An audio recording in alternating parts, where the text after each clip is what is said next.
દર્શક મિત્રો, હું છું પરમાર અમીષા. તમે જોઈ રહ્યા છો લોક સામના ન્યૂઝ. તો જોઈએ આજના સમાચાર ઉપલેટાથી અમારા રિપોર્ટર ભાવેશ ગોહિલ સાથે.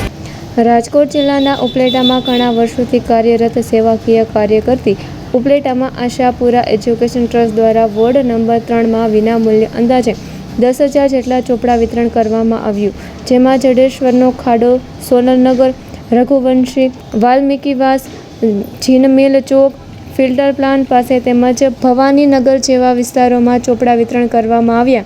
તેમજ આશાપુરા એજ્યુકેશન ટ્રસ્ટના રણુજા જાડેજા, હરપાલસિંહ જાડેજા, ચંદ્રપાલસિંહ જાડેજા દ્વારા અનેક સેવાકીય કાર્યક્રમ કરવામાં આવે છે. જન્માષ્ટમી ઉપર મીઠાઈ તેમજ ફરસાણ, દશેરામાં મીઠાઈ, ફરસાણ જેવા અનેક તહેવારો પણ વિતરણ કરવામાં આવે છે.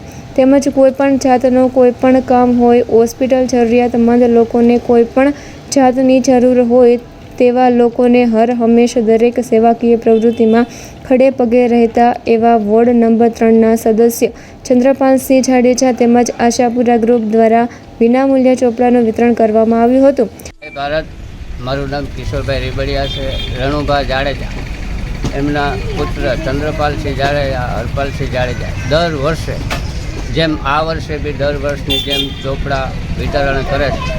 વોર્ડ નંબર 3માં અમારે ચોપડાનું દર વર્ષે વિતરણ કરે છે રણુભા ચંદ્રપાલસિંહ જાડેજા. અને એવું નથી ચોપડાનું વિતરણ, નાના મોટા કામમાં, તમામ કામમાં કે જ્યારે આજે કોઈ વાર તહેવાર છે, કોઈ લોકોને મુસીબત છે, ત્યારે ગમે તે એને ફોન કરી એટલે અડધી કલાકમાં હાજર હોય. અને રાતે 1:30, 2 વાગે જૂનાગઢ અમને હોસ્પિટલ પણ એ લઈ જાય છે. આ લોકોની સેવા બહુ સારી છે ઉપલેટામાં વોર્ડ નંબર 3માં, અને કામ બી નગરપાલિકામાં બહુ હાઈ ક્લાસ કરે છે.